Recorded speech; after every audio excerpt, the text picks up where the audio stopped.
Hoje iremos ver o direito real sobre o usufruto, o seu conceito, formas de instituição, características e modo de extinção. Vamos começar pelo conceito.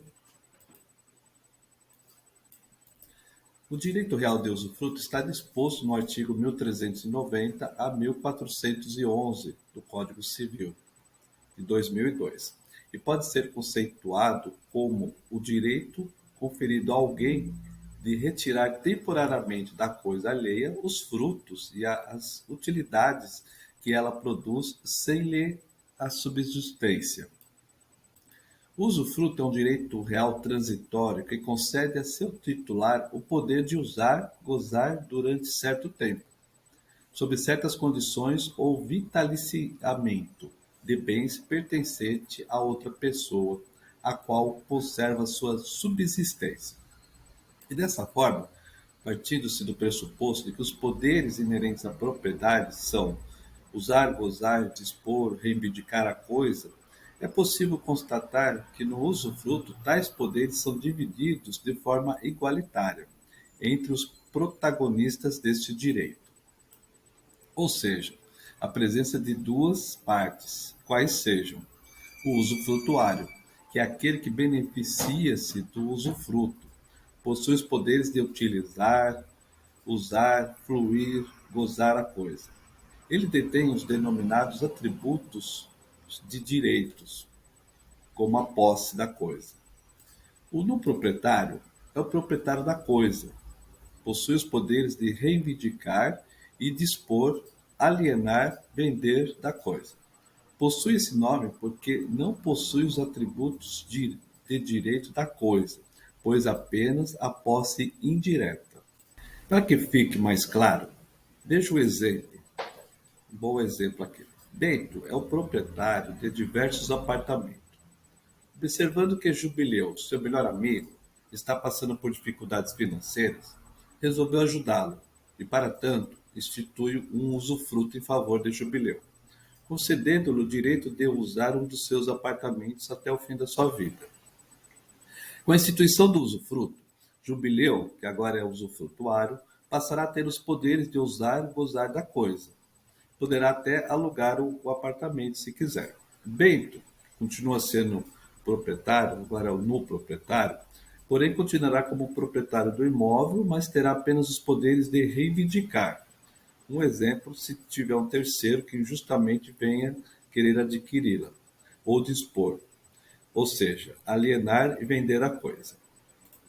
É interessante observar que, embora Bento tenha o poder de alienar o apartamento, o direito de usufruto de Jubileu deve ser respeitado pelo novo proprietário. Ou seja, Bento até poderá vender o apartamento, mas o novo proprietário não poderá usá-lo, tendo em vista o direito do usufrutuário que Jubileu possui. E, na verdade, haverá tão somente transferência de titularidade do bem, do modo que o novo proprietário tornar-se-á o no proprietário. Extingue o usufruto, somente no caso da morte do Jubileu. O proprietário adquire os poderes integrais sobre a propriedade, passando a ter direito do uso, gozo sobre o bem. E, por fim, é necessário observar que o usufruto pode recair tanto sobre os bens móveis quanto bens imóveis, assim como poderá ser instituído sobre a totalidade ou a parte de um patrimônio. Falarei sobre as características. E nas lições de Garcia, o usufruto apresenta três características marcantes sobre o direito temporário. Que todo usufruto deve ser temporário.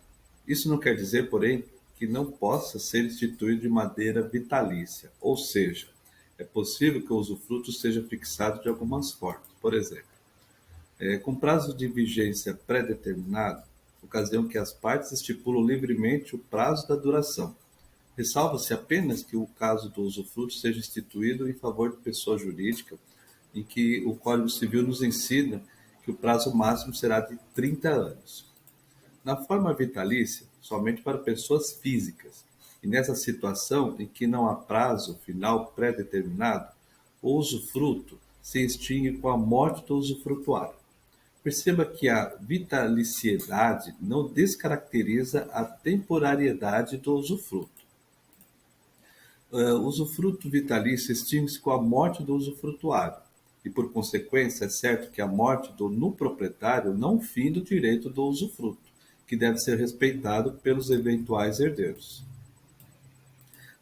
Também temos a questão do direito real.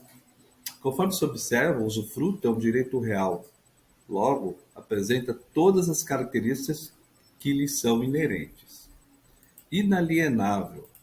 O usufruto não pode ser transferido, ou seja, cedido, alienado ou vendido pelo usufrutuário a terceiros. Contudo, é possível que o exercício dos direitos do usufrutuário seja transferido de maneira gratuita ou onerosa. Por exemplo, no caso de jubileu, que é usufrutuário de um apartamento, cujo proprietário é o bem, pelo que já informamos, jubileu tem os direitos de uso e gozo do bem. E nessa condição, jubileu não poderá alienar o seu direito de usufrutuário, mas poderá transferir tal direito. Logo, poderá alugar o imóvel e a ocasião em que, embora continue sendo usufrutuário, haverá transmissão do direito de uso do bem, ou seja, passará o exercício para o locatário. Quais são as formas de instituição do usufruto? Então, prosseguindo, poderá ser instituído por meio 1. Determinação legal, que é o exemplo do artigo 1689 do Código Civil, que dispõe que os pais possuem usufruto sobre os bens dos filhos, até que completem a maioridade. No caso 2, nós temos o negócio jurídico, que são acordos de vontade entre as partes, são contratos, ou mesmo por meio de testamento. E temos a questão do usufruto através da transferência de uso capião. Deveres e direitos do usufrutuário. São direitos do usufrutuário: usar e gozar da coisa, do bem como perceber os seus frutos. Transferir o exercício do direito, seja de forma onerosa ou gratuita, e não pode transferir o direito em si. Os deveres do usufrutuário estão previstos também no Código Civil, do artigo 1400 a 1409, e são alguns princípios. Inventariar os bens que o receber, verificando o estado em que se encontram. Dar caução, caso o proprietário exija. Arcar com as despesas ordinárias de conservação dos bens, devendo devolvê-los no estado em que os recebeu. Caso o usufruto seja oneroso, deve-se pagar as prestações pactuadas com o proprietário e efetuar o pagamento dos tributos derivados da sua posse e do rendimento dos eventuais rendimentos dos bens. Então vejamos agora, por final, a questão da extinção. O usufruto pode ser extinto por meio. Isso está arrolado no artigo 1410 do Código Civil. Ele pode ser extinto pela renúncia do direito do usufrutuário, pela morte do usufrutuário, pelo final do prazo do usufruto e pela extinção da pessoa jurídica, quando a favor dela for instituído, pela destituição da coisa e quando o proprietário e o usufruto recaírem sobre a mesma pessoa. Nós temos o resumo da nossa aula hoje, onde estudamos o direito do usufruto, em especial sobre o seu conceito, as suas partes, os objetos, características deste direito, que é o direito real, e como esse direito pode ser constituído, e quais foram os direitos e deveres, quais são os direitos e deveres do usufrutuário, e também a sua forma de extinção. Até a próxima aula.